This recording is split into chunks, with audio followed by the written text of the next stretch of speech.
Berkat anugerah dalam Tuhan Yesus Kristus menjadi bagian orang-orang benar pada hari ini, Rabu 26 November 2025. Para pendengar Renungan Oasis Fajar, sebelum kita membaca firman Tuhan, mari kita berdoa. Bapa di sorga, Engkaulah tempat pengharapan kami, yang mengasihi kami dengan sepenuhnya. Kami menghampiri hadirat-Mu,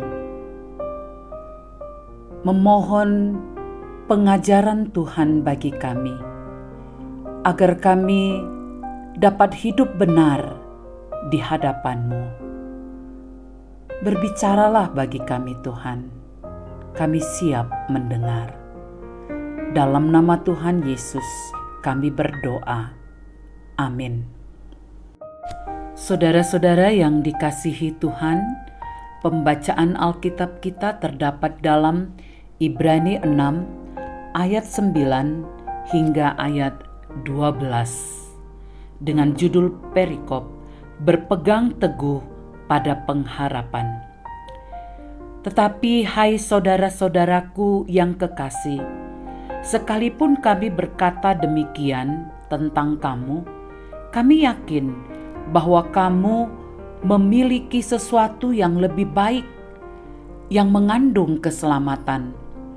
Sebab Allah bukan tidak adil, sehingga Ia lupa akan pekerjaanmu dan kasih-Mu yang kamu tunjukkan terhadap namanya oleh pelayanan kamu kepada orang-orang kudus yang masih kamu lakukan sampai sekarang.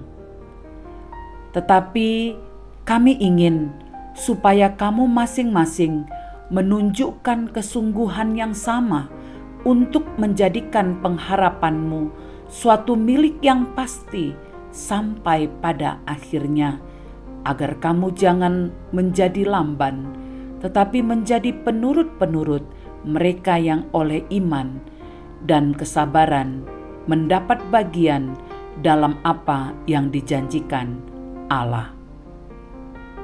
Pengharapan milik yang pasti. Inilah judul renungan hari ini, dengan ayat penekanan pada ayat 11, tetapi kami ingin supaya kamu masing-masing menunjukkan kesungguhan yang sama untuk menjadikan pengharapanmu suatu milik yang pasti sampai pada akhirnya. Bayangkan sebuah kapal diterpa badai besar, namun tetap tenang karena jangkar tertancap kuat. Demikianlah pengharapan dalam Kristus, kokoh, tidak terguncang oleh badai. Pengharapan kita berdiri di atas janji Allah yang tidak berubah, bukan pada situasi. Jemaat dalam surat Ibrani mengalami tekanan dan mulai goyah. Karena itu penulis mendorong mereka untuk tetap menunjukkan kesungguhan iman, artinya tekun, setia, dan aktif dalam iman, bukan hanya percaya di mulut, tetapi dibuktikan dalam perbuatan. Pengharapan yang sejati bagi orang percaya bukanlah sekadar angan-angan atau optimisme kosong yang mudah goyah oleh keadaan, melainkan suatu kepastian yang kokoh, yaitu keselamatan kekal di dalam Kristus. Ini bukan ilusi atau optimisme kosong, melainkan milik pasti yang dijanjikan Allah. Kita diminta untuk menjadikan pengharapan itu milik pribadi yang mengakar dalam iman dan menghasilkan ketekunan.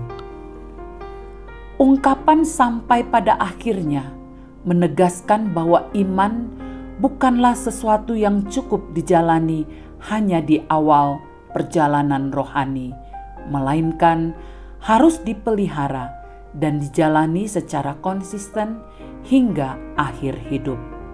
Seperti ditegaskan dalam Matius 24 ayat 13, tetapi orang yang bertahan sampai pada kesudahannya akan selamat.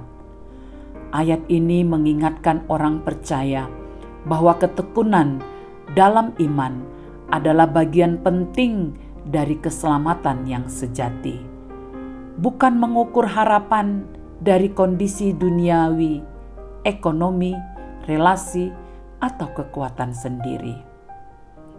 Firman Tuhan mengarahkan kita kepada pengharapan kekal yang tidak tergoyahkan. Kita dipanggil untuk memelihara hidup rohani dengan kesungguhan, tanpa menyerah di tengah pencobaan. Penegasan: pengharapan dalam Kristus adalah milik yang pasti bagi mereka yang setia memegang janjinya hingga akhir. Saudara-saudaraku, marilah kita berdoa. Bapa di sorga, tolonglah kami agar kami tetap setia memegang janji-Mu hingga akhir, agar kami layak menerima keselamatan yang telah Engkau sediakan. Kuatkan iman percaya dan tanamkanlah kesetiaan dalam hati kami, agar kami hidup dengan penuh ketekunan dan pengharapan yang teguh. Dalam nama Tuhan Yesus. Amin. Saudara-saudaraku, inilah renungan harian Oasis Fajar pada hari ini. Tuhan melimpahkan berkat-Nya untuk kita semua. Amin.